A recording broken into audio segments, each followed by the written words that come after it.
Let's Get To presents This Just In, news from around the baseball diamond.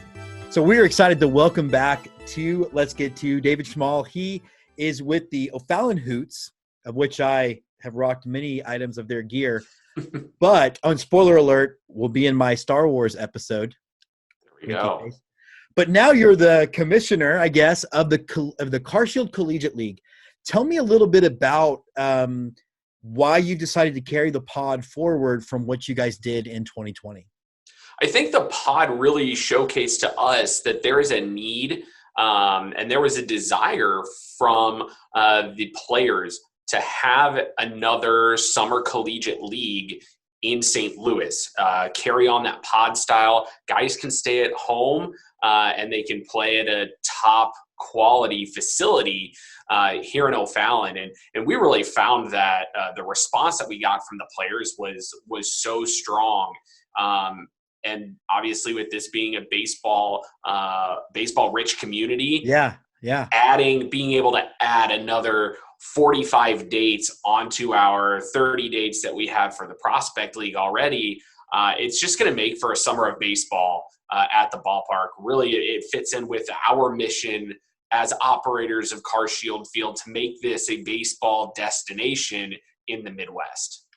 So before we get to the who, let's talk about the when. So what I've loved about this is that I had a blast with you guys and I get to see it continue. I had a blast in Normal with the Colonels Collegiate League. I get to see it continue. I had a blast at the Wild West League in Portland, Oregon, and now it's also continuing. Right. How are you balancing putting that schedule together? Are we still talking double headers while also keeping your Prospect League commitments with the O'Fallon Hoots? Yes. So every CarShield Collegiate League game will be a doubleheader. And then basically whenever the Hoots go out of town, we've got CarShield games coming in. So there's none of the battling for weekends, all of that sort of stuff. Don't get me wrong. I mean, we want to have a balanced schedule with, balanced Hoots and CarShield games on the weekends. So that way our fans who can only come on Fridays can really get a full feel of everything that we have going on baseball-wise in O'Fallon. But from a scheduling standpoint, it does make it a lot easier and a lot less so dependent on the Prospect League schedule. It makes it a lot easier to do that. And I think a lot of other communities have seen that as well, that this can be a supplement if you have the resources locally. I think that's something that's really unique to us in O'Fallon, is just with St. Louis being such a hotbed of high quality baseball talent, it does provide us with that opportunity. 4 teams, I think 4 teams could be a minimum as we look forward, but I don't want to get too far ahead of ourselves, especially from a scheduling standpoint. Last summer was crazy enough. I don't know if I'm ready to do 6 again. Well, and let's talk about this year, because now last year what you guys did, and again, I'll give the same kudos to my connection, Matt Durkin in Normal, or out in Portland. You all saw a need, and I'm not sure if you realize outside of your community how much you helped feed that need for other people. The idea that I got to go up and see a game when I thought I wasn't going to get to really made 2020 at least survivable for me. But you guys really pulled stuff, pardon my French, out of your rear ends. Now you've got forethought. So let's talk about some of these team identities that we have coming in, because I seen the logos and there's a couple on there that I'm like, can't wait for gear. So who do we have playing? So we've got we custom made 3 teams, and then we had one existing organization that put a team in. So the Adidas Athletics were that team that came in fully branded. So there wasn't that extra creativity in our front office putting that stuff together. So those guys will be a high quality team that'll be going up against a team like the T-Ravs. The T-Ravs being toasted ravioli, for those not familiar with the St. Louis delicacy, which is actually a fried ravioli.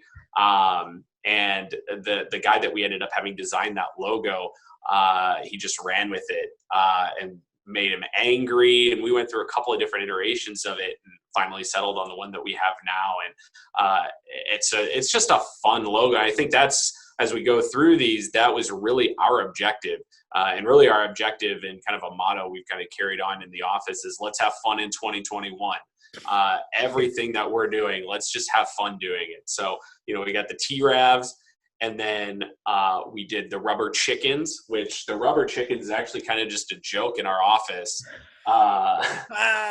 We have all these rubber chickens in the office, and we use it as a sales team. Whenever we make a sale, we squeeze the rubber chicken.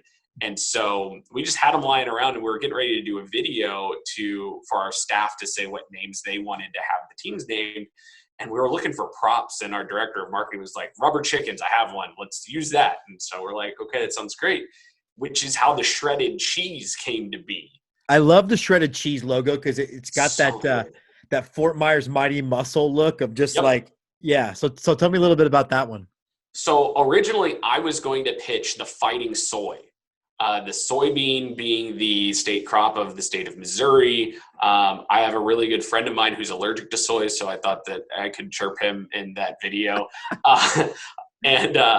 But I didn't have a prop, and everybody else had a prop. And I had brought my lunch that day, and I had a bag of shredded cheese. And that's where the shredded cheese came from. I didn't have a prop, and I had a bag of shredded cheese, and someone just goes, oh man, that could be a really cool play on words, like shredded cheese and shredded cheese. And that's what we did in the video.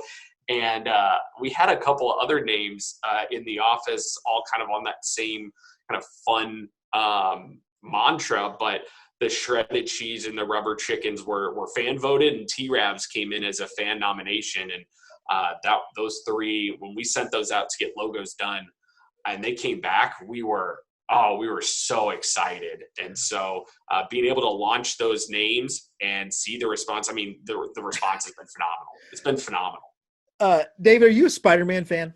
I'm not. Okay, so the story of Spider-Man, which is, one of the maybe top 5 or 6 most iconic superhero characters, is Stan Lee saw a spider on the wall and he had seen a Superman comic and said, Spider-Man. That's shredded cheese. You realize that, right? 100%. I am Stan Lee. When can we start to see gear for sale? You can see around me, I am a gearhead. When can I get my own T-Ravs t-shirt or whatever? Gear's up online right now on our merchandise store. It is ready to go. We've got game hats for all 3 teams, all 3 custom-made teams, and then t-shirts for all 3 custom teams as well. Well, you might as well squeak the rubber chicken because you just made a sale. Real quick, tell everybody where we can find both the O'Fallon Hoots and the CarShield Collegiate League. All of that information is online at o'fallonhoots.com. And we have 2 Facebook pages, one for the O'Fallon Hoots and one just for the CarShield Collegiate League. We are super excited about this summer. Like you mentioned, last summer, not that much fun for a lot of folks. And that's why this summer, let's just have some fun in 2021. Well, I want to tell you, I've never enjoyed 3 rain delays more than I did when I was at the CarShield Collegiate League last year. He is David Schmoll. He is with the O'Fallon Hoots. David, thanks so much for being on Let's Get Tuned. We'll talk to you a little bit later on in the season. Thanks, James.